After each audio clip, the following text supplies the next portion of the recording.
Hello, wonderful people. This is Mr. Manson. I hope everyone is doing well and staying safe.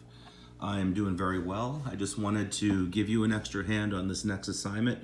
We are going to do exponents today, and next couple classes we're going to be reviewing again the exponential and decay models and the solving basic exponential equations. Since we're not having a test on it, I thought it'd be a good idea to spend this time to review the material before we do anything new.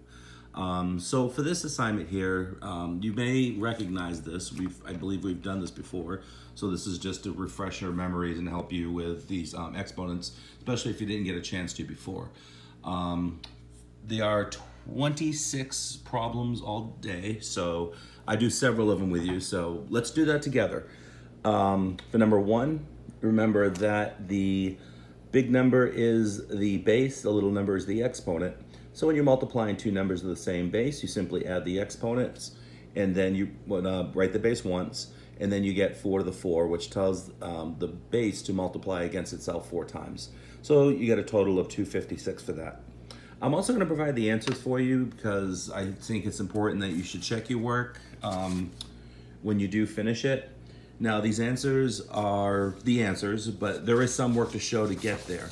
So I do require that you do show your work to get to those answers. For example, even though you know that this is going to be 4 to the 4th, do show your work to justify to me that you understand what that means. They're all done up to the same until you get to number 5. Number 5, you have this thing, this large number, that sits as a multiple in front of the variable. This is called a coefficient.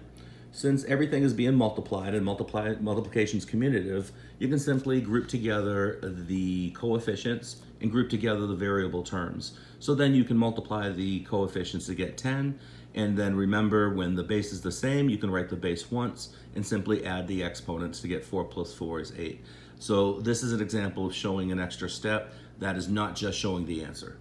So the rest of them are pretty much done the same way on this first sheet. You should be able, when you do this work, you're going to do it on a separate sheet of paper, and you are going to write it all out, copy the problem, and show the work to that. Since you do have a couple days to complete it, I don't think I'm asking for too much there. On the other page here, I do number 13 with you. This example here shows the multiplication of 3 monomials, 1, 2, 3. And so what I do is, since multiplication is commutative, I group the integers, the big numbers, together. I group the V's, and then I group all the U's. There's only 2 U's here. So remember, I group U, and this U over here is all by itself. So remember, if it's missing an exponent, a special number goes there, and we'll talk about that in a moment. So here, you multiply the 3 numbers. The way I do this quickly is I multiply the 7 and 8 first. I remember those from the times tables to get 56, and then I simply multiply the 10 by adding on a 0 at the end to get 560. Now for the 3 V's, you just write the base once and add the 3 numbers, and then the U, remember it's U to the 1 here.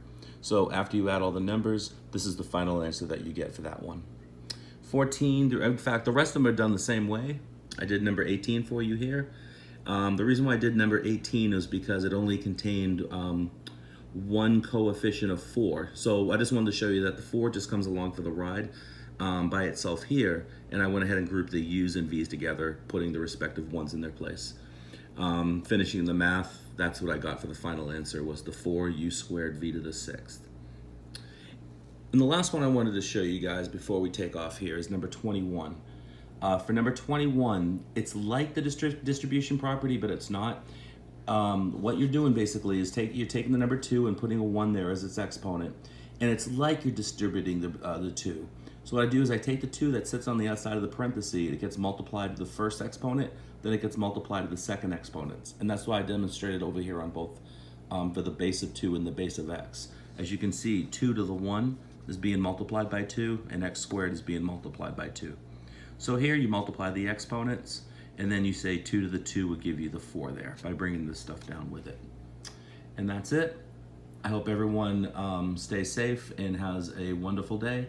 And go ahead and get this assignment done. It should be on one sheet of paper. This right 8.5 by 11, and name on the top. Most of you guys have been following the directions perfectly. So good luck and take care.